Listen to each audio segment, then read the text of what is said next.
اب سورۃ الطلاق کا آغاز ہوگا۔ یہ مدنی صورتوں میں سے ایک ہے اور اس میں 12 آیات ہیں۔ آج اس کا آغاز کرتے ہیں۔ بسم اللہ الرحمن الرحیم۔ یا ایھا النبی، اے نبی، اذا طلقتم النساء، جب طلاق دو تم عورتوں کو یعنی ازواج کو، فطلقوہن لعدتہن، تو ان کی عدت کے وقت میں انہیں طلاق دو، وَأَحْصُوا الْعِدَّةَ، اور عدت کا شمار رکھو، اس کا حساب کتاب کرو، وَاتَّقُوا اللَّهَ رَبَّكُمْ، اور تم ڈرو اللہ تبارک و تعالی سے جو تمہارا رب ہے، لَا تُخْرِجُوهُنَّ مِن بُيُوتِهِنَّ، تم ان عورتوں کو ان کی عدت کے دوران گھروں سے مت نکالو، وَلَا يَخْرُجْنَ، اور نہ وہ عورتیں نکلیں، إِلَّا مگر أَن يَأْتِينَ بِفَاحِشَةٍ مُبَيِّنَةٍ، مگر یہ کہ کوئی بالکل واضح طور پہ بے حیائی کی بات کریں،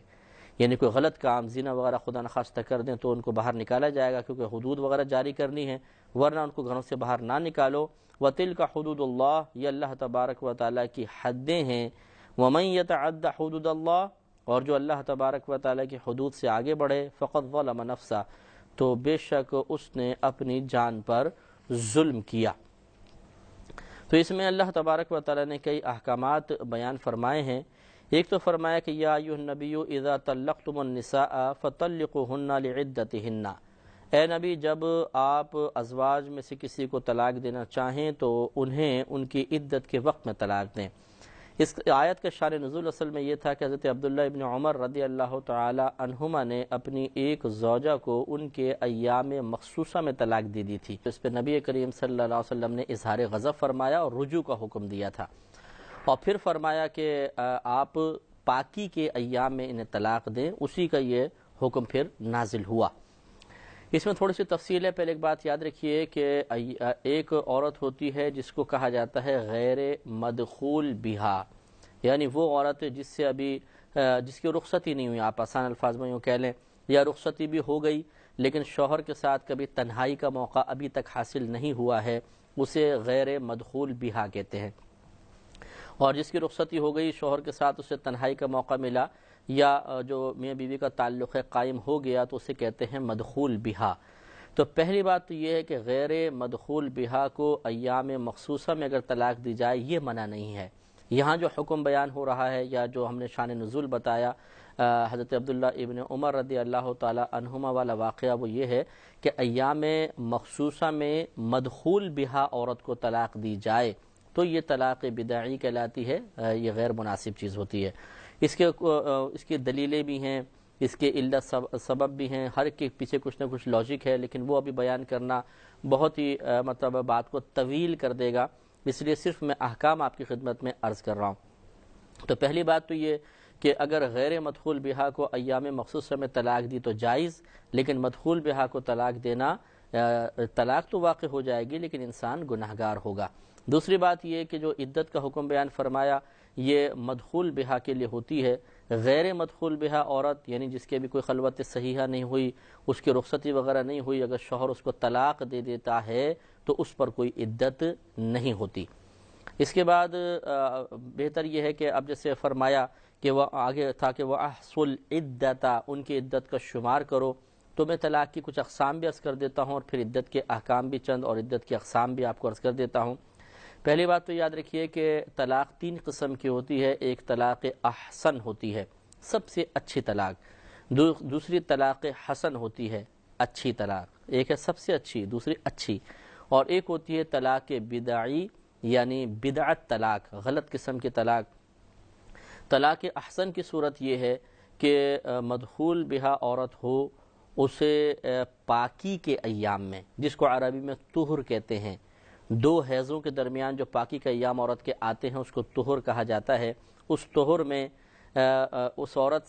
کو اپنی زوجہ کو طلاق دینا، لیکن اس ایسے طہر میں جس سے اس سے قربت نہ کی ہو، یعنی پاکی کے ایام آئے قربت نہیں کی بلکہ طلاق دی، اور ایک لفظ ایک طلاق دینا اور لفظ طلاق سے طلاق دینا، یا جس کو صریح لفظ بھی کہتے ہیں، اس سے طلاق دی جائے، اور طلاق دینے کے بعد عورت کو چھوڑ دیں یہاں تک کہ اس کی عدت تمام ہو جائے، یہ طلاق احسن ہے۔ تو اس میں چند چیزیں ہوئیں. نمبر 1 مدخول بہا عورت ہو. نمبر 2 اس کے طہر کے ایام ہوں. نمبر 3 اس طہر میں قربت نہ کی ہو. نمبر 4 لفظ صریح سے طلاق دی جائے. نمبر 5 ایک طلاق دی جائے. نمبر 6 اس کے بعد دوران عدت رجوع نہ کیا جائے حتیٰ کہ وہ عورت نکاح سے نکل جائے.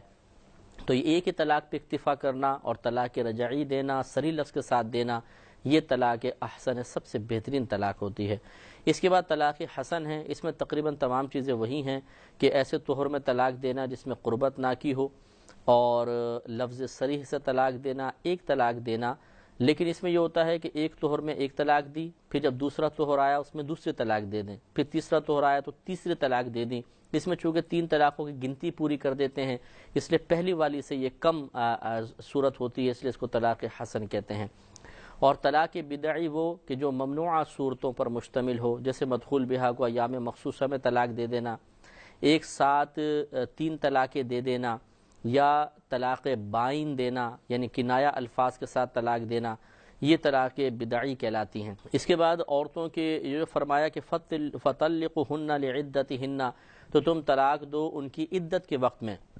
یہ اسی طرف اشارہ ہے کہ عدت جو ہے وہ طلاق کے فوراً بعد متصل شروع ہو جاتی ہے، فوراً بعد متصل شروع ہو جاتی ہے. تو اس کا مطلب یہ ہوا کہ ان کی عدت کے وقت میں طلاق دو. تو اس کا مطلب یہ ہوا کہ جس وقت میں طلاق ہوگی اسی وقت میں عدت ہوگی. گویا کہ جو عدت کا وقت وہ طلاق کا وقت، جو طلاق کا وقت وہ عدت کا وقت ہے. اور طلاق دینے کا جائز اچھا وقت جو ہے وہ طہر ہوتا ہے، یہی مناسب وقت ہے جو شریعت نے بتایا، اسی میں طلاق دینا مشروع قرار دیا گیا ہے. لہٰذا معلوم یہ ہوا کہ عدت اسٹارٹ ہوگی طہر میں، گویا کہ تو طہر میں طلاق دینی چاہیے. مطلب کہنے کا یہ ہے کہ اللہ نے جو فرمایا کہ ان کی عدت کے وقت میں انہیں طلاق دو، تو عدت کا آغاز ہوگا فوراً طلاق کے بعد. اور طلاق طہر میں دینے کا حکم ہے، اس کا مطلب ہے کہ طہر میں طلاق دی جائے تاکہ اس سے متصل پھر عدت کا آغاز ہو جائے گا. بیان اس طرح کر دیا کہ عدت کے وقت میں طلاق دو. تو عدت کا وقت کب ہوگا؟ جب طلاق ہوگی. اور طلاق کب دینے کا حکم دیا گیا؟ طہر میں. تو معلوم ہوا کہ اللہ تعالیٰ فرما رہا ہے کہ عورت کو طہر میں طلاق دو، حیض وغیرہ میں طلاق نہ دو. عدت کا مطلب یہ ہوتا ہے کہ عدت اصل میں ایک مخصوص وقت ہوتا ہے جس میں عورت کو کچھ عرصے انتظار کرنے کا حکم دیا گیا ہے، اور اس میں کچھ پابندیاں لگائی گئی ہیں. اس کے بعد وہ پھر آزاد ہوتی ہے.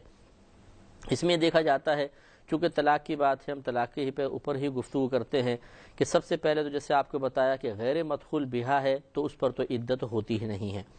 اگر مدخول بہا ہے اور اسے شوہر نے طلاق دے دی ہے تو پھر یہ دیکھیں گے کہ وہ حاملہ ہے یا غیر حاملہ.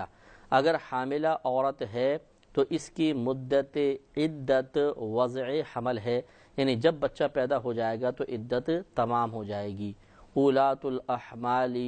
اجلہن ان یضعن حملہن، اللہ نے فرمایا کہ جو حمل والی عورتیں ہیں ان کی مدت عدت یہ ہے کہ وہ بچہ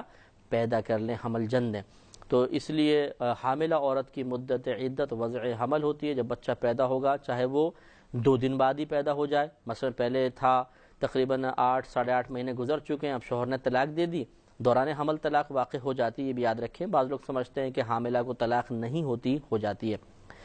اور طلاق کے 3 دن بعد ہی بچہ پیدا ہو گیا مثلا، تو بس عدت بھی ختم، کیونکہ وضع حمل عدت تھی. اور ایسا بھی ہوتا ہے بعض اوقات کہ مثلا پہلے مہینے میں طلاق دی اور 9ویں مہینے میں جا کے بچہ پیدا ہوا، تو پھر اس عورت کی مدت عدت یہ 6 7 8 ماہ تک چلتی رہے گی. تو سب سے پہلے دیکھا جائے گا کہ عورت جو ہے وہ حاملہ ہے یا غیر حاملہ. حاملہ ہوگی تو وضع حمل اس کی مدت عدت ہے.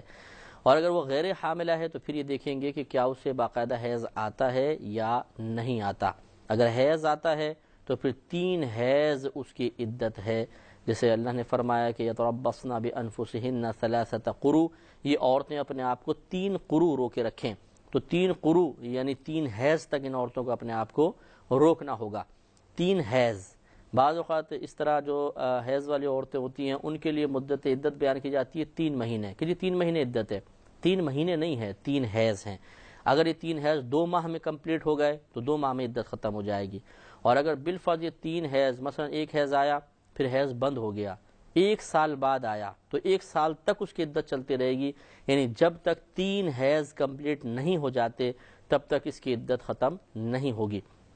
اب وہ چاہے 3 مہینے میں ہوں، چاہے 2 مہینے میں ہوں، چاہے سال میں 3 حیض پورے ہوں، اس کی عدت چلے گی۔ اور وہ عورتیں کہ جنہیں حیض نہیں آتا، جیسے مثلا نابالغہ ہے اور بالفرض سے دخول ہو چکا ہو، یا آئسہ جس کو کہتے ہیں 55 سال کی عمر کی عورت، کہ اس کے بارے میں فقہا نے فرمایا وہ حیض سے مایوس ہو جاتی ہے، اس لیے اس کو آئسہ کہتے ہیں۔ ان کی مدت عدت 3 ماہ ہوتی ہے، جیسے قرآن میں اللہ نے بیان فرمایا کہ 3 مہینے تک یہ اپنی عدت گزاریں گی، تو ان کا شمار دنوں کے ساتھ ہوتا ہے۔ جس دن مرد نے طلاق دی، متصل عدت شروع ہو جائے گی، وہ وقت نوٹ کر لیا جائے، اور مکمل جب 3 ماہ کمپلیٹ ہو جائیں تو عدت کو تمام کہیں گے۔ تو یہ اللہ نے فرمایا کہ اذا طلقتم النساء، کہ جب تم عورتوں کو طلاق دو، فطلقوهن لعدتهن، تو انہیں ان کی عدت کے وقت میں طلاق دو، یعنی پاکی کے ایام میں طلاق دو، واحصوا العدۃ، اور عدت کو شمار کرو، یعنی باقاعدہ اس کا حساب و کتاب کرو، جیسے کہ آپ کو تفصیل سے عرض کیا۔ واتقوا اللہ ربکم، اور اپنے رب اللہ تعالیٰ یعنی اپنے رب سے ڈرو۔ لا تخرجوهن من بیوتهن، اور نہ نکالو انہیں ان کے گھروں سے، یعنی دوران عدت ان عورتوں کو اپنے گھروں سے نہ نکالو۔ اب یہاں سے کچھ عدت کے احکام کی طرف اشارہ فرمایا۔ یاد رکھیں کہ جب شوہر طلاق دیتا ہے تو اس پر بیوی کو رہائش فراہم کرنا واجب ہے، تو عورت اسی شوہر کے گھر میں عدت گزارے گی۔ لیکن وہ چونکہ مطلب ایک اپنائیت تو ہوتی ہے میاں بیوی کے اندر، اگر طلاق ہو بھی جائے پھر بھی گناہ میں مبتلا ہونے کا اندیشہ ہے، لیکن یہ اس صورت میں ہے کہ جب مثال کے طور پہ 3 طلاقیں دی ہوں، اگر 1 یا 2 رجعی طلاق دی ہیں، یعنی لفظ صریح سے، لفظ طلاق سے طلاق دے دیں، تو پھر کوئی حرج نہیں ہے کہ وہ آپ سامنے بھی آ جائیں، اور بلکہ بہتر ہوتا ہے کہ طلاق رجعی کے بعد عورت رجوع کی کوشش کرے، مرد رجوع کی کوشش کرے تاکہ ملاپ ہو جائے۔ لیکن بالفرض اگر 3 طلاقیں دے دی ہیں تو عورت اسی گھر میں عدت گزارے گی، لیکن کہیں پہ سیپریٹ روم میں، ایسا کہ وہ اپنے حفاظت کر سکے اور کسی گناہ کے اندر مبتلا نہ ہو۔ ہاں اگر گناہ میں مبتلا ہونے کا اندیشہ ہو، صحیح اندیشہ، یا جیسے لڑائی جھگڑے ہو جاتے ہیں تو سسرال والے اس لڑکی کو رہنے نہیں دیتے، نکل جاؤ یہاں سے، اب طلاق دے دی چلے جاؤ، تو پھر مجبوری ہے، پھر وہ اپنے میکے یا جو قریب ترین گھر ہو اس میں جا کر عدت گزارے گی۔ لیکن بہرحال اللہ تعالیٰ نے دیکھیں شوہروں کو حکم دیا کہ ان عورتوں کو عدت کے دوران اپنے گھروں سے نہ نکالو، گویا کہ شوہر کو اپنے گھر میں ہی اس عورت کو عدت پوری کروانا لازم ہے، اور دوران عدت وہ اس کو نان نفقہ فراہم کرے گا، اس کا تمام خرچہ وغیرہ دے گا جو شریعت نے مقرر کیا ہے، اور پھر وہ عورت اپنے گھر کو واپس جائے گی۔ اور ارشاد فرمایا کہ ولا یخرجنا، اور وہ عورتیں بھی باہر نہ نکلیں، تو یہ عدت کے دوران عورت پہ لازم ہوتا ہے کہ وہ اپنے گھر میں ہی رہے گی، ہر قسم کی زینت کو ترک کرے گی۔ لیکن یہ اس صورت میں ہوتا ہے جب طلاق رجعی نہ ہو، یعنی لفظ صریح جس کو کہتے ہیں، ایسے الفاظ کے جو طلاق کے لیے ہی استعمال ہوتے ہیں، ان سے اگر طلاق دی مرد نے 1 یا 2، تو اس عورت کے لیے تو حکم یہی فقہا نے بیان فرمایا کہ وہ اپنے آپ کو سنوار کر رکھے تاکہ شوہر کا دل مائل ہو اور تیسری طلاق کی نوبت نہ آئے بلکہ آپس میں ملاپ ہو جائے۔ لیکن اگر 3 طلاق دے دی ہیں تو پھر وہ اپنے آپ کو سنوارے نہیں، بلکہ ذرا ایسی رکھے تاکہ دل مائل نہ ہو اور گناہ کا اندیشہ نہ ہو۔ اور وہ عورت اپنے گھر سے باہر نہیں نکل سکتی جب تک کہ شدید حاجت نہ ہو۔ مثال کے طور پر عدت گزار رہی ہے، اب کوئی کھانے پینے کے لیے لانے والا نہیں ہے، یا مطلب علاج کروانا ہے اور ڈاکٹر یہاں تک نہیں آ سکتا اور شدید اذیت میں مبتلا ہے، تو علاج کی غرض سے باہر جا سکتی ہیں۔ اور یہ یاد رکھیے کہ اس طرح اگر یہ ضرورت کے تحت باہر نکلیں گی تو اس سے عدت ختم نہیں ہو جائے گی۔ یہ لوگوں میں غلط مشہور ہے، خصوصاً عورتوں میں، کہ اگر عورت نے گھر سے باہر قدم نکال لیا تو عدت ختم ہو جائے گی۔ یہ غلط ہے۔ اگر وہ ضرورت کے تحت باہر جائے، بلکہ بلا ضرورت بھی جائے گی، تو بلا ضرورت باہر نکلنے کی بنا پہ گناہ گار تو ہوگی، لیکن عدت اپنے وقت پہ ختم ہوگی، عدت پہ کوئی فرق نہیں پڑے گا۔ تو اس لیے بہنیں اگر باہر نکلیں تو سب سے پہلے وہ معلوم کر لیں کہ جس ضرورت کے تحت میں نکل رہی ہوں، شریعت واقعی اسے ضرورت تسلیم کرتے ہوئے میرے لیے باہر نکلنا جائز بھی قرار دیتی ہے نہیں قرار دیتی، یہ بہت ضروری ہے۔ تو ولا یخرجن، اور وہ عورتیں باہر نہ نکلیں، الا مگر ان یاتین بفاحشۃ مبینۃ، مگر یہ کہ کوئی واضح طور پہ بے حیائی کی بات لائیں، یعنی کسی ایسے گناہ کا ارتکاب کر بیٹھے کہ انہیں گھر سے باہر نکالنا ہی ہو، جیسے خدا نخواستہ کو زنا کا ارتکاب ہو جائے اور حد جاری کرنی ہو تو بہرحال ان کو باہر نکالنا ہوگا۔ وَتِلْكَ حُدُودُ اللَّهِ، اور یہ اللہ تبارک و تعالیٰ کی حدود ہیں۔ وَمَنْ يَتَعَدَّ حُدُودَ اللَّهِ، اور جو تجاوز کرے، آگے بڑھ جائے اللہ تعالیٰ کی حدود سے، فقط ظلم نفسہ، تو ضرور اس نے اپنی جان پر ظلم کیا، کیونکہ دنیا میں بھی نقصان اٹھائے گا اور آخرت میں بھی نقصان اٹھائے گا۔ اس سے وہ ماں باپ بھی عبرت حاصل کریں کہ جب بچی بیوہ ہو جاتی ہے یا شوہر نے طلاق دے دی تو بعض اوقات کہتے ہیں کہ ہم اپنی بچی کو عدت نہیں کروائیں گے۔ بھئی آپ کون ہوتے ہیں عدت کروانے نہ کروانے والے؟ یہ تو قرآن کا حکم ہے، یہ اللہ کی حدود ہیں، اللہ تعالیٰ نے عدت کی ایک مدت مقرر کی ہے، اگر آپ اس حدود کو پھلانگنے کی کوشش کریں گے تو آپ ظالم ہیں، اپنی جان پر ظلم کرنے والے ہیں۔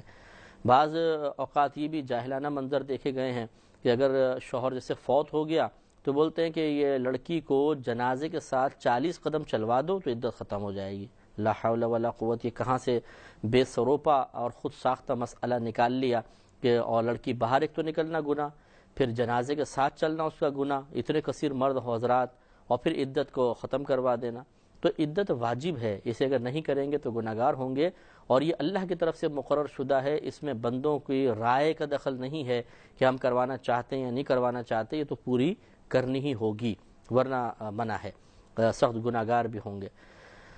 آگے شاد فرمایا کہ لا تدری، تمہیں نہیں معلوم، لعل اللہ یحدث بعد ذلك امرا، کہ اس کے بعد کوئی نیا حکم بھیج دے، تو اس لیے اللہ تبارک و تعالیٰ کی حدود کی پیروی کرو۔ جیسے کہ زمانہ جاہلیت میں تھا کہ پہلے جب عورت کا شوہر مثلا فوت ہو جاتا تھا تو پورے 1 سال تک عدت گزارتی تھی۔ اللہ تعالیٰ نے اس حکم میں ترمیم فرمائی اور اس طرح کے احکام بیان فرمائے، اور پھر یہ اشارہ اسی طرف فرما دیا کہ ہو سکتا ہے اللہ تبارک و تعالیٰ کی مرضی ہے پچھلے حکم کو منسوخ کرے اور اگلا حکم بھیج دے۔ آگے شاد فرمایا کہ فَإِذَا بَلَغْنَا أَجَلَهُنَّ، تو جب وہ اپنی میعاد تک پہنچنے کے قریب ہو جائیں، یعنی عورتوں کی عدت پوری ہونے لگے، فَأَمْسِكُهُنَّ بِمَعْرُوفٍ، تو انہیں بھلائی کے ساتھ روک لو، أَوْ فَارِقُوهُنَّ بِمَعْرُوفٍ، یا بھلائی کے ساتھ جدا کر دو۔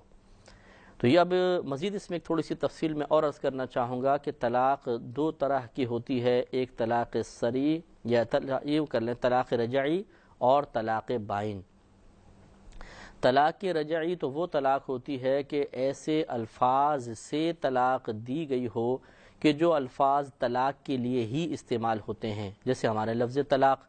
کہ اگر شوہر زوجہ سے کہتا ہے جا میں نے تجھے طلاق دی تو کوئی بھی نہیں سمجھتا کہ کوئی اور معنی لے رہا ہے، اس سے جو طلاق واقع ہوگی اس کو طلاق رجعی کہتے ہیں۔ اور اگر کسی ایسے لفظ سے طلاق دی جو طلاق کے لیے مخصوص نہیں بلکہ اور کئی معانی میں بھی مستعمل ہے، استعمال کیا جاتا ہے، تو اسے لفظ کنایہ کہتے ہیں، اور اس سے جو طلاق واقع ہوگی وہ طلاق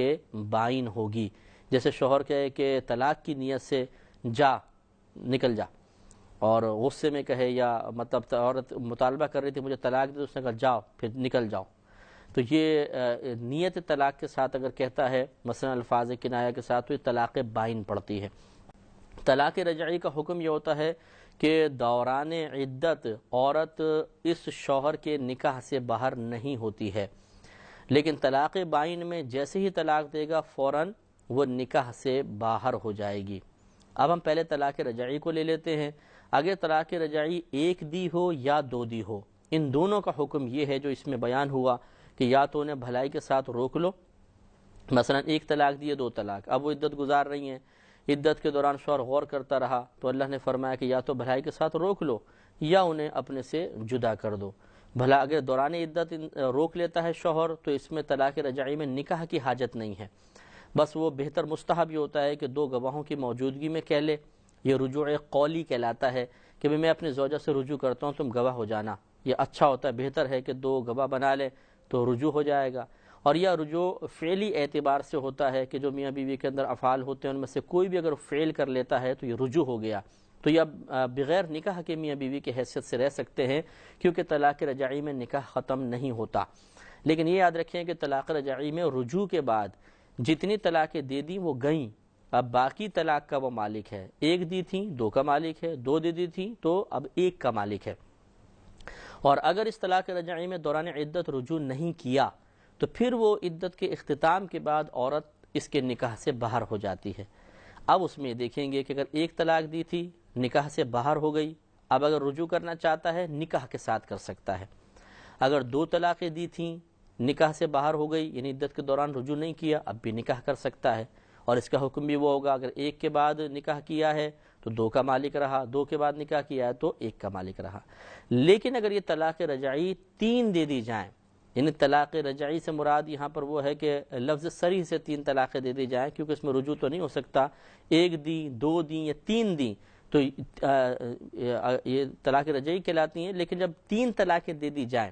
لفظ صریح سے تو فوراً نکاح سے نکل جائے گی، اور اس میں اب بغیر حلالہ کے رجوع نہیں ہو سکتا۔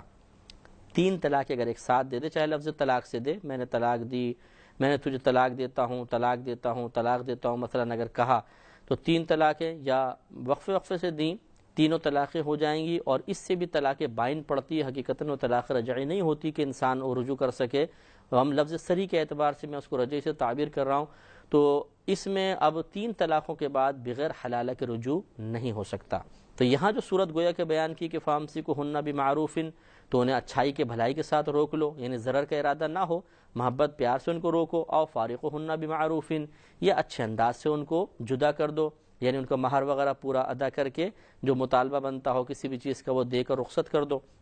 یہ کس صورت میں ہوگا؟ کہ جب رجعی طلاق 1 دی ہو یا 2 دی ہو، تب یہ صورت ہو سکتی ہے۔ 3 میں تو مرد کو اختیاری نہیں ہے نہ رجوع کا اور نہ چھوڑنے کا، خود بخود ہی وہ باہر نکل جاتی ہے۔ اب آ جائیں طلاق بائن پر۔ اگر طلاق بائن 1 دی ہے یا 2 دی ہے، دونوں صورتوں میں، اور لڑکی نکاح سے تو 1 سے ہی نکل جاتی ہے، تو دوران عدت بھی وہ نکاح سے رجوع کر سکتا ہے، اور اگر عدت گزر گئی تب بھی وہ نکاح کے ذریعے رجوع کر سکتا ہے، اور حکم وہی ہوگا۔ 1 طلاق کے بعد رجوع کیا تو 2 طلاقوں کا مالک رہے گا، 2 طلاقوں کے بعد رجوع کیا تو 1 طلاق کا مالک رہے گا۔ اور اگر طلاق بائن 3 دے دی ہیں، 3 کی نیت کر لی ہے اس نے، تو پھر وہ لڑکی بالکل پہلے ہی طلاق بائن سے نکاح سے نکلی، اور 3 چونکہ طلاقیں دی ہیں تو اب بغیر حلالہ کے رجوع ممکن نہیں ہے۔ تو یہ صورت جو یہاں بنتی ہے وہ یہ بھی ہو سکتی ہے کہ وہ 1 طلاق بائن دے یا 2 طلاق بائن دے اور پھر رجوع کر لے، مطلب آخر میں اس کو روک لے نکاح کے ذریعے، یا پھر چھوڑ دے اس کو، یعنی رجوع ہی نہ کرے، تو یہ بھی ہو سکتا ہے۔ تو اس پوری تفصیل ذرا ذہن میں رکھ لیں۔ اور جو آگے بیان فرمایا کہ وَأَشْهِدُوا ذَوَيْ عَدْلٍ مِّنْكُمْ، اور اپنوں میں سے 2 عادل اشخاص کو گواہ کر لو۔ عادل اسے کہتے ہیں کہ جس کا ظاہر بالکل شرع کے موافق ہو، نمازی پرہیزگار ہو، اور مرد ہے اگر ہیں تو چہرے پہ داڑھی وغیرہ بھی ہو، مثلا باشرع جس کو ہم کہتے ہیں، ایسے افراد کو گواہ بنا لو۔ لیکن یہ گواہ بنانا کوئی فرض واجب نہیں ہے، بلکہ یہ مستحب ہے کہ اچھا ہے، تاکہ وہ 2 آدمی اس معاملے کی گواہی دے سکیں۔ وَأَقِيمُوا الشَّهَادَةَ لِلَّهِ، اور اللہ کے لیے گواہی قائم کرو، کہ اس میں فاسد ارادہ نہ ہو، بلکہ اللہ تبارک و تعالیٰ کے لیے گواہی قائم کرنی چاہیے۔ ذَلِكُمْ يُوعَظُ بِهِ،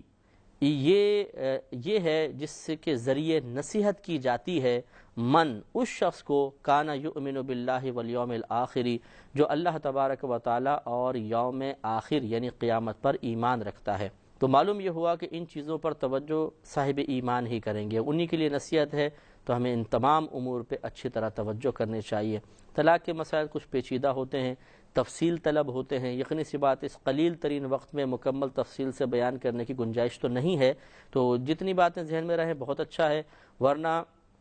یہ ضرور یاد رکھیے گا کہ جو شادی شدہ حضرات ہیں، چاہے وہ بہنیں ہوں چاہے بھائی ہوں، انہیں چاہیے کہ یہ طلاق کے مسائل سیکھیں، ضروری مسائل ضرور ان کے ذہن میں ہونے چاہیے، تاکہ خدا نخواستہ لا علمی کی بنا پر ایسا نہ ہو کہ زبان سے الفاظ طلاق ادا ہو جائیں، جدائی ہو جائے، اور پھر انسان گناہ کا مرتکب ہوتا رہے۔ کیونکہ یہ بھی کیسز سامنے آئے ہیں کہ جدائی ہو گئی، بالکل اب ان کا ملاپ جائز نہیں تھا، اور 15 سال 20 سال سے وہ ایک ساتھ زندگی گزار رہے ہیں۔ یہ بہت ہی خطرناک صورتحال ہوتی ہے، اور اکثر لا علمی کی وجہ سے معرض وجود میں آتی ہے، اس پر توجہ کرنی چاہیے۔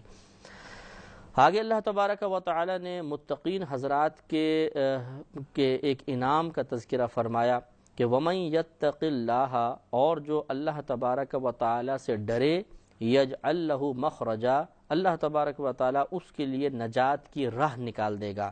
وَيَرْزُقْهُ مِنْ حَيْثُ لَا يَحْتَسِبُ، اور اسے وہاں سے رزق عطا فرمائے گا کہ اس کے وہم و گمان میں بھی نہیں ہوگا۔ 2 بشارتیں اس میں پوشیدہ ہیں۔ نمبر 1 کہ اگر کوئی اللہ تبارک و تعالیٰ سے حقیقی طور پہ خوفزدہ رہے گا تو اللہ تعالیٰ ہر مسئلے میں جس میں اس کے لیے دشواری ہے، تنگی ہے، اس سے باہر نکلنے کا ایک راستہ عطا فرما دے گا۔ اور دوسری بات کہ اسے ایسے مقام سے رزق عطا فرمائے گا، ایسے مقام سے اس کی امداد اور تائید ہوگی کہ اس کے وہم و گمان میں بھی نہیں ہوگا۔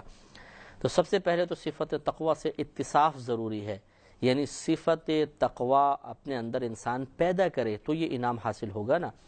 تو صفت تقوی جو جس کے پاس ہوتی ہے اس کو متقی کہتے ہیں، اور متقی خالی یہ نہیں ہے کہ غریبوں کو کھانا کھلا دیا، نماز پڑھ لی اور کچھ مدارس میں چندہ دے دیا تو ہم کہتے ہیں جی یہ متقی ہیں، بلکہ تقوی صحیح طور پہ یوں یاد رکھیں آسان الفاظ میں کہ اللہ تبارک و تعالی نے جو کچھ ہم پہ فرض اور واجب قرار دیا اسے ادا کرنا اس کی مکمل شرائط کے ساتھ، اور جن چیزوں سے بچنے کا حکم دیا ان سے بچنا، یہ ہے اصل میں تقوی۔ اور اس کو آسان کر لیں کہ ہر قسم کے صغیرہ کبیرہ گناہ سے بچنے کا نام تقوی ہے۔ تو یقینی سی بات ہے کہ عبادات کا ارتکاب کریں گے تو بھی صغیرہ کبیرہ گناہ سے بچیں گے، کیونکہ نماز کا قضا کرنا گناہ، نماز ادا کریں گے تو کبیرہ گناہ سے بچ گئے۔ اور اسی طرح جو جن چیزوں سے بچنے کا حکم دیا ہے اگر ان کو کریں گے تو کبیرہ یا صغیرہ گناہ کا وجود پیدا ہوگا۔ لہذا معلوم یہ ہوا کہ اگر ہم اتنا بھی خلاصہ نکال لیں کہ انسان جو ہر صغیرہ کبیرہ ظاہری باطنی گناہ سے اپنے آپ کو بچا رہا ہو وہ متقی ہے، تو یہ تقوی کا ایک صحیح تصور ہمارے ذہن میں قائم ہوگا۔ اور یہ عوامی تقوی ہوتا ہے کہ عبادات کو ادا کرنا، برائی سے روکنا، پھر تقوی کے اور مدارج اور اس کے درجات ہوتے ہیں۔ جتنا زیادہ انسان احتیاط کرتا چلا جائے گا وہ متقین کی اتنی ہی اعلیٰ فہرستوں میں شامل ہوتا چلا جائے گا۔ تو جو تقوی اختیار کرے اللہ تبارک و تعالی ہر مشکل سے نکلنے کے لیے کوئی نہ کوئی حل، کوئی نہ کوئی راستہ اس کو بتا دیتا ہے۔ تو اس لیے متقی شخص کو چاہیے کہ وہ دشمنوں سے نہ گھبرائے، کسی کی سازش سے نہ گھبرائے، حاسدوں کے حسد، شریروں کے شر، سازش کرنے والوں کی سازشیں، لوگوں کی افواہیں، الزامات، بہتان اور اس کے خلاف کوششیں کرنا، یہ تو ہر دور میں جاری رہا ہے، اور کوئی بھی متقی پرہیزگار شخص، کوئی بھی نیک شخص اس سے محفوظ نہیں رہا ہے۔ یہ اللہ کی طرف سے ایک آزمائش ہوتی ہے اپنے نیک بندوں پر، اور اس وقت اس قسم کے وعدہ خداوندی پہ اعتماد رکھتے ہوئے اپنے آپ کو ہر قسم کے انتقامی کارروائیوں سے روکنا اور برائیوں سے اپنے آپ کو روک کر ہمت کے ساتھ حالات کا مقابلہ کرنا، خاموشی اور صبر کے ساتھ، تحمل کے ساتھ، بردباری کے ساتھ، ٹھنڈے دماغ کے ساتھ، وہ الحمدللہ وہ شخص ضرور کامیاب ہوتا ہے، اور خود غیب سے اللہ تبارک و تعالی اس کے لیے اسباب مہیا فرمائے گا۔ اس وقت اس کے مد مقابل کتنا ہی ذہین شخص کیوں نہ ہو، اس کی ذہانت اپنے مقام پر، لیکن اللہ تبارک و تعالیٰ کی مدد کا کون مقابلہ کر سکتا ہے، اللہ کی تائید کا کون مقابلہ کر سکتا ہے، جس کی پشت پناہی، جس کی کفالت خود اللہ فرما رہا ہو، اسے کون دبا سکتا ہے۔ اس لیے ضروری ہے کہ انسان تقوی اختیار کرے، اور پھر اس قسم کے معاملات میں جس میں اسے کوئی راستہ نظر نہ آ رہا ہو اللہ سے رجوع کرے کہ اللہ تعالیٰ تو مجھے اس مشکل سے حل کا راستہ بتا دے۔ انشاءاللہ اللہ کا وعدہ ہے اور اللہ تعالیٰ اپنے وعدے کا خلاف نہیں کرتا، ضرور اس قسم کے معاملات سے نکلنے کا کوئی نہ کوئی وسیلہ ذریعہ قائم فرما دے گا۔ وَمَن يَتَوَكَّلْ عَلَى اللَّهِ فَهُوَ حَسْبُهُ، اور دیکھیں کتنے واضح طور پہ آگے بیان فرما دیا کہ اور جو اللہ تبارک و تعالیٰ پر بھروسہ کرے تو اللہ تعالیٰ اسے کافی ہے۔ یقینی سی بات ہے کہ جب ایک بالفرض آپ دنیاوی ایک اچھی پوسٹ منصب رکھنے والے شخص پر بھروسہ کرتے ہیں، کوئی مطلب ایم پی اے ہے، ایم این اے ہے، آپ کا قریبی رشتہ دار ہے، تو ایک اطمینان قلبی حاصل ہوتا ہے، اور آپ اس پہ کسی چیز کے سلسلے میں کوئی مثلا جھگڑا، کوئی کیس وغیرہ کے سلسلے میں بھروسہ کرتے ہیں اور وہ وعدہ خلاف نہ ہو تو آپ کو بڑا اطمینان حاصل ہوتا ہے، اور آپ کو یقین ہوتا ہے کہ انشاءاللہ اس قسم کے جو کیسز وغیرہ یا معاملات اس میں ضرور کامیاب ہو جاؤں گا۔ تو اللہ تبارک و تعالی جو ہر منصب والے کو منصب عطا فرمانے والا ہے، وہ جب کسی بندے کے لیے کافی ہو جاتا ہے، اس بندے کے اوپر کرم فرماتا ہے، اسے اپنی آغوش حفاظت میں لے لیتا ہے، تو اس شخص کی سعادت کا عالم کیا ہوگا، اور کیوں نہ پھر وہ اس اللہ کے اس وعدے پہ اعتماد کرتے ہوئے اطمینان قلبی حاصل کرے۔ بے چینی ایک فطری تقاضا ہے، بے قراری ایک فطری تقاضا ہے، انسان حالات سے بعض اوقات حالات کو دیکھ کر اور اپنی دانست کے مطابق کوئی راستہ نہ پا کے وقتی طور پہ گھبرا جاتا ہے، بے قرار ہو جاتا ہے، لیکن اللہ تبارک و تعالیٰ کی خفیہ تدبیر بہت ہی مؤثر ہوتی ہے۔ اس پر اعتماد رکھے کہ اگر یہ حالات آج میرے موافق نہیں ہیں، مجھے باہر نکلنے کا کوئی راستہ نظر نہیں آ رہا، تو اللہ تبارک و تعالیٰ غافل تو نہیں ہے، مجھے بس یہ کام کرنا ہے کہ صفت تقوی سے متصف ہونا ہے، باقی اللہ تبارک و تعالیٰ میرا انشاءاللہ یہ کام بنائے گا، اور بن جاتا ہے، اور اللہ تعالیٰ ضرور راستہ نکال دیتا ہے۔ تو ہمیں چاہیے کہ اللہ پہ کامل توکل بھروسہ کریں، اور اگر کوئی سازش ہمارے خلاف کر رہا ہے تو اپنی زبان کو اس کے خلاف بولنے سے روکیں، انتقامی کوشش سے روکیں، اللہ پہ بھروسہ کر کے دفاعی کوشش اپنی جاری رکھنے میں کوئی حرج نہیں ہے، لیکن اس طرح کہ آپ کی دفاعی کوشش کسی کے لیے باعث ضرر نہ ہو، دل آزاری کا سبب نہ بنے، کوئی غیبت چغلی میں مبتلا نہ ہو، احتیاط کے ساتھ کریں گے تو انشاءاللہ اللہ تعالیٰ ضرور اس سے باہر نکلنے کا راستہ بتائے گا۔ ان اللہ بالغ امرہ، بے شک اللہ تبارک و تعالیٰ اپنے کام کو پورا کرنے والا ہے، وہ پورا کرے گا۔ قد جعل اللہ لکل شیء قدرا، بے شک اللہ تعالیٰ نے ہر چیز کا ایک اندازہ رکھا ہے۔ اندازہ یعنی اللہ تعالیٰ نے ہر ایک چیز کو بہت ہی متناسب بنایا ہے، پرفیکٹ بنایا ہے۔ مثلا ایک پریشانی ہے تو یہ پریشانی یہاں سے یہاں تک رہے گی، یہ اللہ تعالیٰ نے اگر مقرر کر دیا ہے اور یقیناً مقرر کیا ہوا ہے تو اس سے ایک لمحہ آگے نہیں بڑھے گا، جیسے وقت آئے گا پریشانی ختم ہو جائے گی۔ تو ہر چیز کو اللہ نے ایک اندازے سے رکھا ہے، اس لیے اللہ پہ بھروسہ رکھنا چاہیے اور اس کے جو وعدے ہیں یا اس کے جو ارادے ہیں ان کی تکمیل کا انتظار کرنا چاہیے۔ اب آگے اللہ تبارک و تعالی نے، جیسے ہم نے کچھ تفصیل آپ کو پروگرام میں عرض کی تھی کہ مختلف عورتوں کی مدت عدت مختلف ہوتی ہے، تو ان میں یہ بھی بتایا تھا کہ وہ عورتیں کہ جن کو حیض نہیں آتا، مثلا جو نابالغہ ہیں، یا پھر وہ عورتیں جو 55 سال کی ہو گئیں جن کو عائسہ کہتے ہیں، ان کی مدت عدت اگر بیوہ والی نہیں بلکہ طلاق والی یہ 3 مہینے ہوتی ہے۔ تو اللہ تبارک و تعالی اس کو بیان کرتے ہوئے ارشاد فرماتا ہے کہ واللائی یئسن من المحیض من نسائکم، اور تمہاری وہ عورتیں جنہیں حیض کی امید نہ رہی، یعنی اپنے حیض کے ایام سے مخصوص ہو گئیں، ان ارتبتم، اگر تمہیں کچھ شک ہو کہ ان کی عدت کیسے پوری ہوگی، تو فعدتہن 3 اشہر، تو ان کی عدت 3 مہینے ہے۔ مزید فرمایا واللائی لم یحضن، اور ان کی جنہیں ابھی حیض نہیں آیا یعنی نابالغہ، ان دونوں کی عدت 3 مہینے ہوتی ہے۔ اب حاملہ کی عدت بیان کرتے ہوئے ارشاد فرمایا کہ وَأُولَاتُ الْأَحْمَالِ أَجَلُهُنَّ أَن يَضَعْنَ حَمْلَهُنَّ، اور حمل والیوں کی مدت عدت یہ ہے کہ وہ اپنا حمل جن لیں، یعنی ان کا بچہ پیدا ہو جائے۔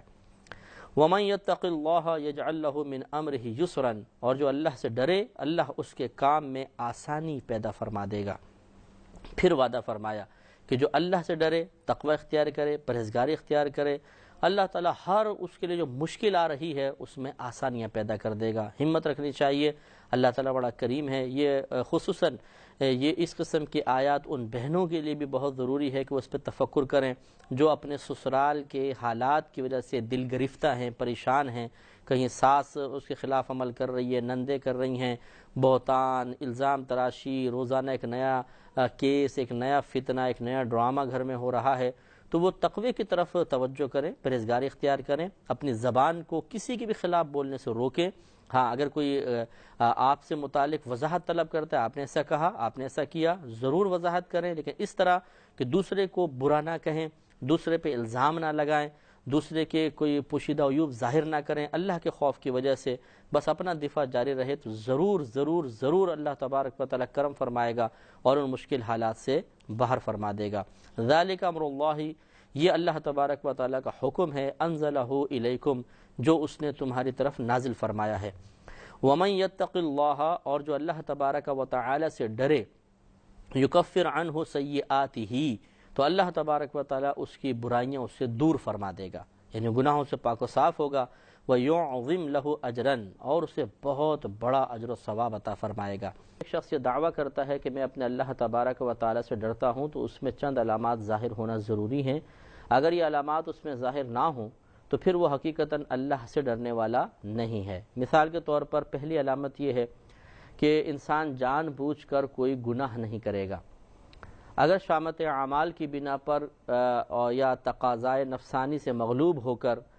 شیطان کے بہکائے میں آ کر وہ کوئی خطا ہو بھی جائے گی تو پھر اس پہ استقامت اس کو نہیں ملے گی، فوراً سے پیشتر توبہ کر لے گا۔ تو کوئی گناہ جان بوجھ کے نہیں کرے گا، اور گناہ نہ کرنا 2 چیزوں پر مشتمل ہے، ممنوعہ چیزوں سے بچنا، اور جو چیزیں فرض و واجب ہیں ان کا ارتکاب کرنا، انہیں ان کے وقت پر ادا کرنا۔ یہ دونوں کام جب انسان کرتا ہے تو گویا کہ وہ گناہ سے بچ گیا۔ اسی طرح اخلاق حسنہ کو اختیار کرے گا، برے اخلاق سے بچے گا، لوگوں کو اذیت اور تکلیف دینے سے بچے گا، علم دین سیکھے گا، کیونکہ اس کے بغیر اللہ تعالیٰ کی رضا کا حصول تقریباً ناممکن ہے۔ تو اگر کوئی شخص اپنے اندر یہ علامات دیکھتا ہے کہ وہ علم دین سیکھتا ہے، برے دوستوں کی صحبت میں نہیں بیٹھتا ہے، اچھے لوگوں کی صحبت کو پسند کرتا ہے، اپنے جو اس نے علم سیکھا اس کے تقاضے کے مطابق عمل کرتا ہے، لوگوں کے حقوق پورے کرتا ہے، ہر قسم کے صغیرہ کبیرہ ظاہری باطنی گناہ سے، اور اسی طرح خلوت میں ہو یا جلوت میں ہو گناہ سے بچتا ہے، اور خلوت اور جلوت میں اللہ تبارک و تعالیٰ سے ڈرتے ہوئے گناہوں سے محفوظ رہتا ہے، تو وہ یقیناً اللہ تبارک و تعالیٰ کا خوف رکھنے والا ہے، اللہ سے ڈرنے والا ہے۔ اور اگر صرف یہ ہے کہ زبانی دعویٰ ہے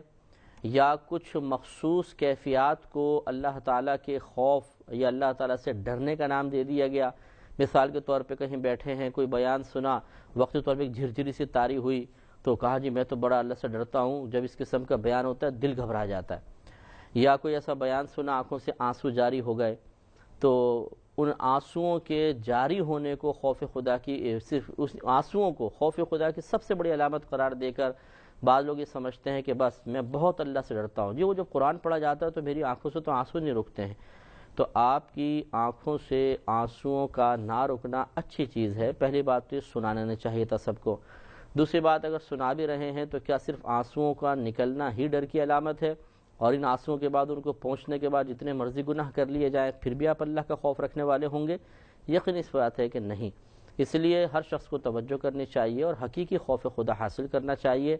یہ انعامات حقیقی خوف خدا رکھنے والے کے لیے بیان کیے گئے ہیں، لہٰذا اگر کوئی شخص لوگوں کے درمیان بچتا ہے گناہوں سے اس لیے کہ زوال عزت کا خوف ہے، یا جو فائدے لوگوں سے حاصل ہو رہے ہیں وہ منقطع ہو جائیں گے، یا ان کی طرف سے کسی نقصان کے پہنچنے کا صحیح اندیشہ ہے، لیکن جب وہ خلوت میں جاتا ہے، اکیلے میں پن میں جاتا ہے، یا بے تکلف دوستوں کے درمیان جاتا ہے تو خوب جرأت مندی کے ساتھ گناہ کرتا ہے، وہاں اللہ تبارک و تعالیٰ کے مسلسل دیکھنے کا کوئی احساس اس پر غالب نہیں رہتا، تو پھر یقیناً یہ اپنے آپ کو بھی دھوکہ دے رہا ہے، لوگوں کو بھی دھوکہ دے رہا ہے۔ لیکن پھر بھی اچھا ہے، ایسا نہیں کہ خدا نخواستہ اس چیز کی مدح نہ کی جائے، کم از کم وہ لوگوں کے خوف کی وجہ سے تو گناہ چھوڑ رہا ہے، یہ بھی بڑی بات ہے۔ بعض لوگ ہوتے ہیں وہ لوگوں کی بھی پرواہ نہیں کرتے، اللہ کی تو ویسی پرواہ نہیں کرتے، لوگوں کی پرواہ بھی نہیں کرتے، اعلانیہ گناہ کرتے ہیں۔ چنانچہ اگر کوئی لوگوں کے سامنے اعلانیہ گناہ سے بچ رہا ہے اچھی بات ہے، لیکن اسے غور کرنا چاہیے کہ اس میں کتنا اخلاص ہے، اور پھر ہر شخص ترقی کی جانب گامزن رہے، بہت ہی اچھا ہے۔ تو یہ اللہ کے خوف کے سلسلے میں بھی ترقی ہونی چاہیے کہ جب لوگوں کے درمیان اللہ کا خوف محسوس ہو رہا ہے تو پھر تنہائی میں، خلوت میں، اپنے اہل خانہ کے ساتھ، اپنے بے تکلف دوستوں کے ساتھ، جس وقت آپ دکان پہ اکیلے کھڑے ہوئے ہیں اور کوئی آپ کو دیکھنے والا اور گرفت کرنے والا نہیں ہے، اس وقت بھی اللہ تعالیٰ کا خوف ہم پر غالب رہنا چاہیے۔ تو پھر انشاءاللہ یہ انعام ہمیں حاصل ہوگا کہ اللہ تبارک و تعالی ہمارے گناہوں کو بخش دے گا اور ہمیں اجر و ثواب عطا فرمائے گا۔ آگے اللہ تعالی نے مطلقہ عورتوں کو رہائش فراہم کرنا شوہر پہ واجب قرار دیا، لہذا ارشاد ہوتا ہے کہ اسکنوہن من حیث سکنتم، تم ان عورتوں کو اس مقام پر رکھو جہاں تم خود رہتے ہو، من وجدکم، اپنی طاقت بھر، جتنے تم میں طاقت ہے، جتنے تم میں استطاعت ہے، تو تم ان عورتوں کو، مطلقہ عورتوں کو جب تک ان کی عدت تمام نہیں ہو جاتی سکونت عطا کرو۔ اور اس میں قید ایک لگائی اللہ تعالیٰ نے کہ جہاں تم رہتے ہو وہاں رکھو، تو یہ مطلب ایک قید اتفاقی آپ اس کو کہیے کہ ضروری نہیں ہے کہ شوہر بھی اس مکان میں رہے اور بیوی اسی مکان میں عدت گزارے، بلکہ شوہر پر سکونت فراہم کرنا واجب ہے، چاہے تو اپنے مکان میں رکھے، چاہے ایک مکان کرائے پہ لے کر قریب کوئی اس میں اس عورت کو رکھے، بہرحال شوہر پر سکونت فراہم کرنا لازم ہوتا ہے۔ وَلَا تُضَارُّوهُنَّ لِتُضَيِّقُوا عَلَيْهِنَّ، اور انہیں ضرر نہ دو کہ ان پر تنگی کرو، یعنی ایسا نہ ہو کہ ان کے نان نفقے میں کمی کرو، انہیں سکونت نہ فراہم کرو، یا پھر سکونت فراہم کی تو اس میں کوئی ایسا بے پردگی کا معاملہ کر دو یا کسی کو ایسا ساتھ اس کے ٹھہرا دو کہ ان کو تکلیف اور اذیت پہنچے، ایسا ہرگز نہ کرو۔ وَإِن كُنَّ أُولَاتِ حَمْلٍ، اور اگر وہ مطلقہ عورتیں حمل والیاں ہوں، فَأَنفِقُوا عَلَيْهِنَّ، تو انہیں نان نفقہ دو، حَتَّى يَضَعْنَ حَمْلَهُنَّ، یہاں تک کہ ان کے بچہ پیدا ہو جائے۔ تو یہاں پر اللہ تعالیٰ نے مطلقہ عورتوں کے نان نفقے کو حاملہ عورتوں کے ساتھ بظاہر مقید فرمایا ہے، لیکن علماء احناف کی دقت نظری اور دیگر جو دلائل ہیں قرآن یا حدیثوں میں، ان تمام کی روشنی میں مسئلہ یہ یاد رکھیے گا کہ مطلقہ چاہے حمل والی ہو چاہے حمل والی نہ ہو، حاملہ ہوں یا بہن غیر حاملہ ہوں، شوہر پر دونوں کو نان نفقہ دینا لازم ہوگا۔ آگے ارشاد فرمایا کہ فَإِنْ أَرْضَعْنَ لَكُمْ، پھر اگر وہ تمہارے لیے بچے کو دودھ پلائیں، فَآتُوهُنَّ أُجُورَهُنَّ، تو انہیں اس کی اجرت دو۔ یعنی اگر یہ مطلقہ عورتیں تمہارے بچوں کو دودھ پلائیں تو یاد رکھیں کہ دودھ کی تیاری کرنا یا دودھ کا انتظام کرنا یہ باپ کے ذمہ ہے۔ اب اور ماں پر دودھ پلانا واجب نہیں ہے، یاد رکھیں ماں پر اپنے بچے کو دودھ پلانا واجب نہیں ہے۔ ہاں، یہ اگر ایسا ہو کہ بچہ ماں کے علاوہ کسی کا دودھ قبول نہ کر رہا ہو یا دیگر کسی عورت کے علاوہ کسی اور دودھ پر، جیسے گائے بھینس کے دودھ پر یا کوئی پاؤڈر وغیرہ کے دودھ پر یا دیگر غذاؤں پر وہ اعتماد نہیں کر رہا اور صرف ماں کا دودھ ہی قبول کر رہا ہے، تو اب ماں کو مجبور کیا جائے گا کہ وہ بچے کو دودھ پلائے، کیونکہ اب بچے کی صحت اور زندگی موقوف ہے ماں کے دودھ پر۔ لیکن اگر بچہ دوسری عورت کا دودھ قبول کر رہا ہے یا دیگر اشیاء کے ذریعے کسی اور ذریعے مثلا پاؤڈر کا دودھ ہے یا گائے بھینس کے دودھ وغیرہ کے ذریعے اس کو موافق آ گیا ہے اور وہ گزارا کر رہا ہے، تو ماں پر دودھ پلانا واجب نہیں ہے۔ مطلقہ عورت کے بارے میں حکم یہ ہے کہ اگر شوہر کہتا ہے کہ تم ہی دودھ پلاؤ تو یہ اجرت طلب کر سکتی ہے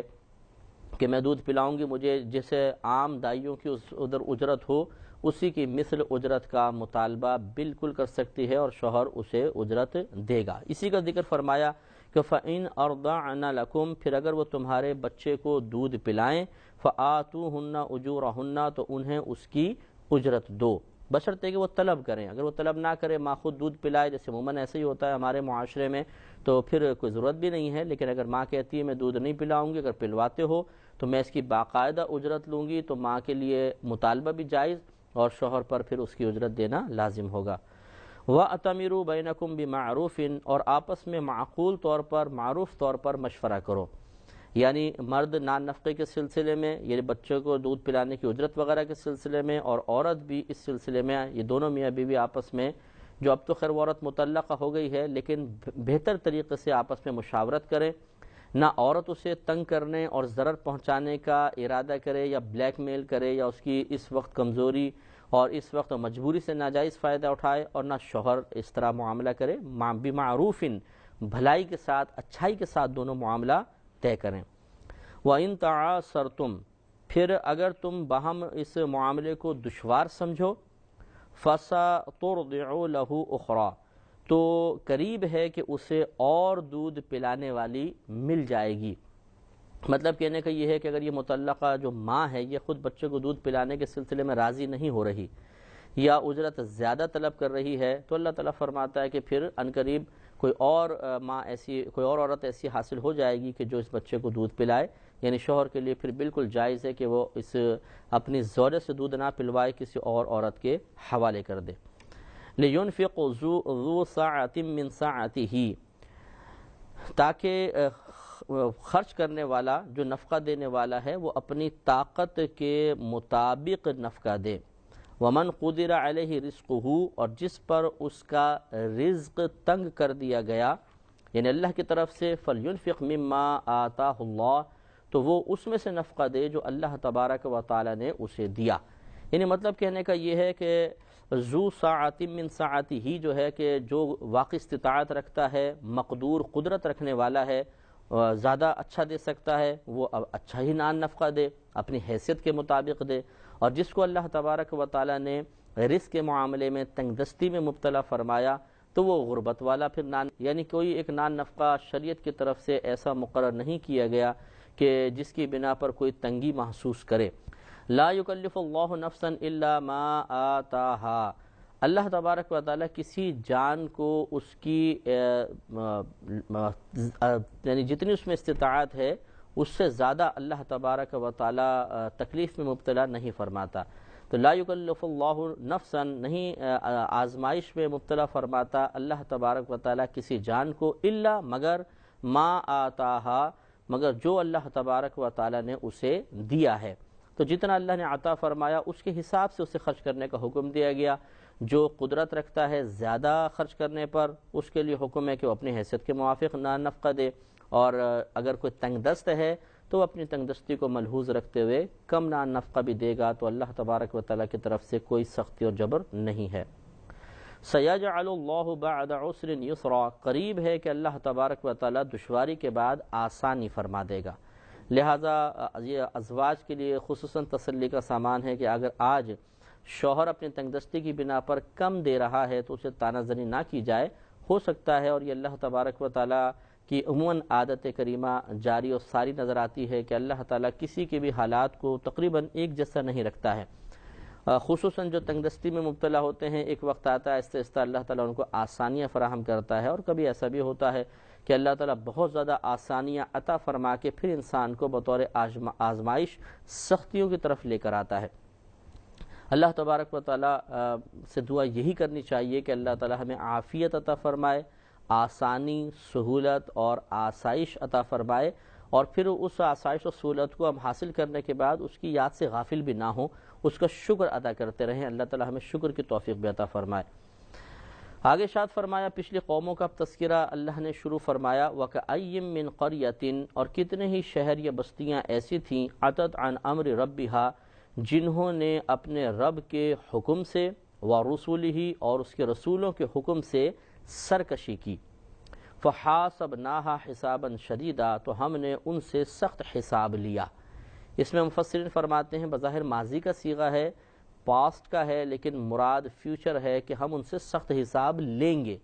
تو جب مستقبل کی کوئی چیز یقینی ہوتی ہے اور اس میں کوئی شک و شبہ نہیں ہوتا، تو اللہ تبارک و تعالی اکثر قرآن عظیم میں اسے ماضی، پاسٹ کے صیغوں سے، لفظوں سے بیان فرماتا ہے، کیونکہ جو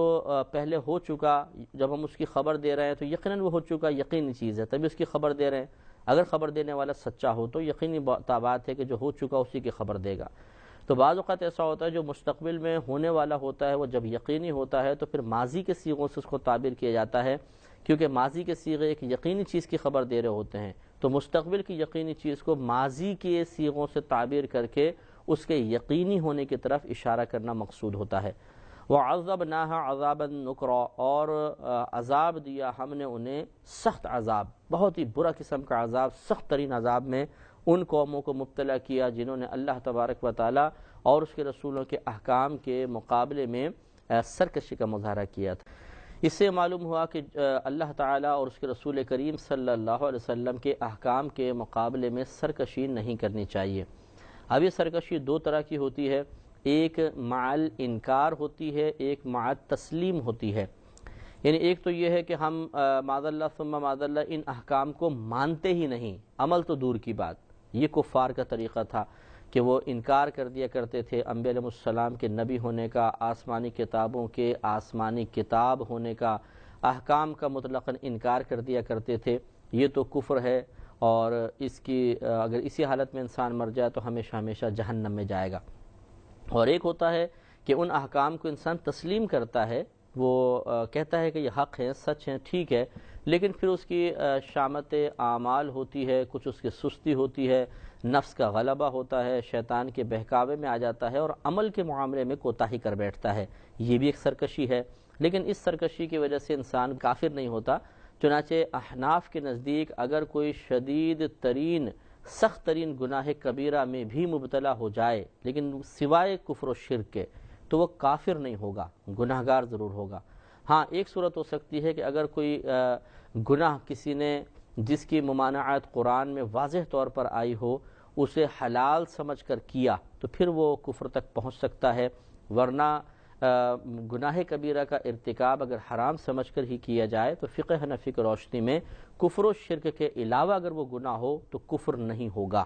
ہاں کفر و شرک کا ارتکاب کرے گا تو گناہ گار ہوگا۔ لہٰذا اب مسلمانوں میں یہ دوسری قسم کی سرکشی کافی رائج ہے کہ ہم اللہ تعالیٰ اور اس کے رسول کریم صلی اللہ علیہ وسلم کے احکامات کے منکر تو نہیں ہیں، ان کا حق ہونا تسلیم کرتے ہیں، لیکن عمل کے معاملے میں کوتاہی کا ارتکاب ہو جاتا ہے۔ کوشش یہ کرنی چاہیے کہ دونوں قسم کی سرکشی سے انسان محفوظ رہے تاکہ اللہ تعالیٰ کی بارگاہ میں قرب کی منازل طے کرنا آسان ہو جائے۔ مزید اللہ تعالیٰ نے ارشاد فرمایا فَذَاقَتْ وَبَالَ أَمْرِهَا، تو انہوں نے اپنے کیے کا وبال چکھا، وَكَانَ عَاقِبَةُ أَمْرِهَا خُسْرًا، اور ان کے کام کا انجام خسر ہوا، یعنی گھاٹا ہوا، خسارہ ہوا، کام کا انجام خسارے کی شکل میں ظاہر ہوا۔ اعد اللہ لہم عذابا شدیدا،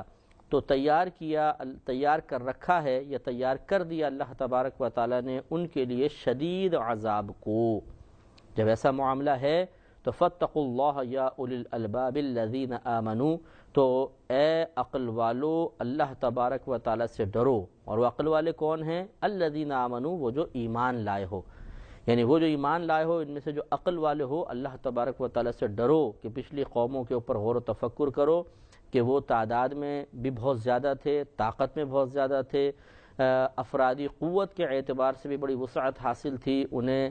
زمینی رقبے پر حکومت کے اعتبار سے بھی اللہ تبارک و تعالی نے بڑی وسعت سے نوازا تھا،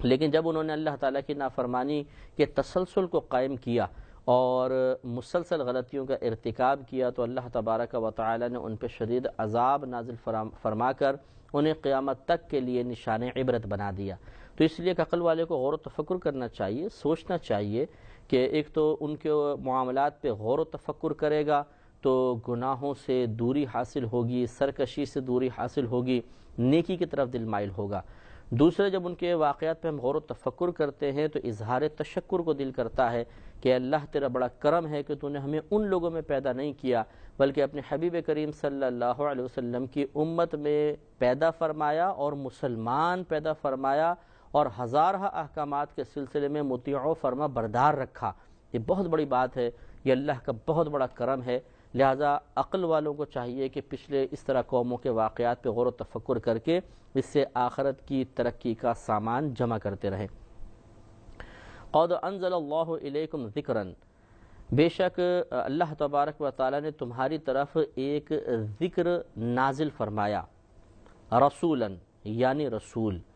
تو نبی کریم صلی اللہ علیہ وسلم کو اللہ نے ذکر سے تعبیر فرمایا کیونکہ ذکر کا معنی یاد کرنا ہوتا ہے، اور رسول کریم صلی اللہ علیہ وسلم کا وجود مسعود آخرت کو یاد دلاتا ہے، قیامت کو یاد دلاتا ہے، اللہ تبارک و تعالیٰ کی معرفت کے حصول کے سلسلے میں آسانی فراہم کرتا ہے، لہذا اللہ تعالیٰ نے نبی کریم کو ذکر سے تعبیر فرمایا۔ بے شک اللہ نے تمہارے لیے ایک ذکر اتارا یعنی رسول، یتلو علیکم آیات اللہ مبینات، کہ وہ تلاوت کرتا ہے تم پر اللہ تبارک و تعالیٰ کی روشن واضح آیات۔ کیوں کرتا ہے؟ لِيُخْرِجَ الَّذِينَ آمَنُوا وَعَمِلُوا الصَّالِحَاتِ مِنَ الظُّلُمَاتِ إِلَى النُّورِ، تاکہ وہ نکال دے ان لوگوں کو جو ایمان لائے اور انہوں نے نیک اعمال کیے اندھیروں سے اجالے کی طرف، یعنی ظلمات سے نور کی طرف، اندھیرے سے مراد جہالت کا اندھیرا، اخلاق رذیلہ، برے اخلاق کا اندھیرا، اس طرح اور بہت سارے جتنی گندی چیزیں ہیں، گمراہی کا اندھیرا، اس سے نکال کر نور کی طرف لے آئے، علم کی طرف، ہدایت کی طرف،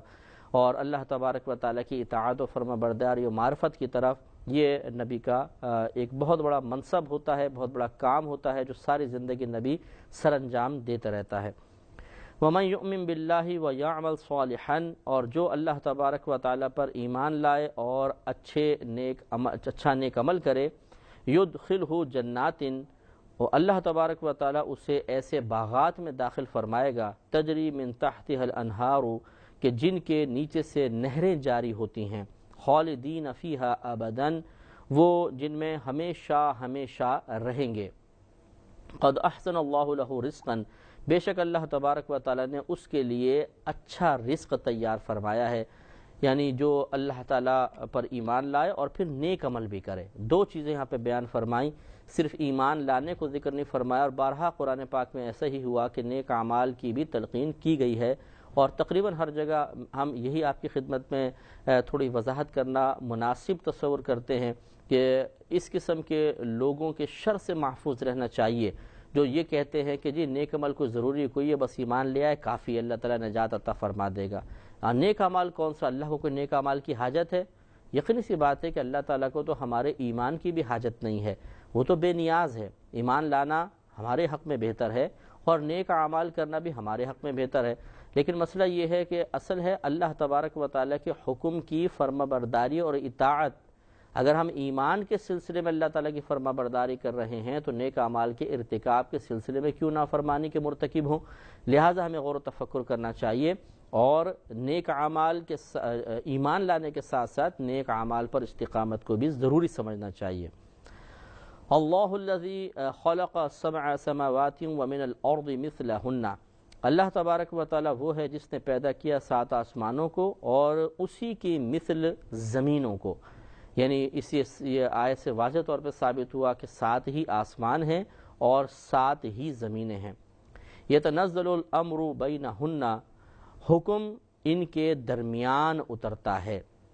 یعنی نیچے جو 7 زمین ہے، اس کے اوپر جو سطح زمین ہے اور آسمان کے نیچے حکم ان کے درمیان اترتا ہے۔ لِتَعْلَمُوا أَنَّ اللَّهَ عَلَى كُلِّ شَيْءٍ قَدِيرٌ، تاکہ تم جان لو کہ اللہ تبارک و تعالی ہر چاہت پر قادر ہے۔ وَأَنَّ اللَّهَ قَدْ أَحَاطَ بِكُلِّ شَيْءٍ عِلْمًا، اور بے شک اللہ تبارک و تعالی نے احاطہ کر رکھا ہے ہر شے کا، گھیر رکھا ہے ہر شے کو، علماً، علم کے اعتبار سے۔ مراد یہ ہے کہ اللہ تبارک و تعالی کے علم سے کوئی بھی چیز باہر نہیں ہے۔ یہ یاد رکھیے کہ ہمارا چیزوں کے تغیر کی وجہ سے ہمارا علم بدلتا ہے، اللہ تبارک و تعالی کا علم کبھی بھی نہیں بدلتا، اسے ہر چیز کا علم ہے اور اس کا علم کبھی بدلتا نہیں ہے۔ ہمارا علم بدلتا ہے۔ مثال کے طور پر ایک بچہ گھر میں پیدا ہوتا ہے، پہلے ہم اس کی شکل دیکھتے ہیں، بولتے ہیں فلاں پر گیا ہے،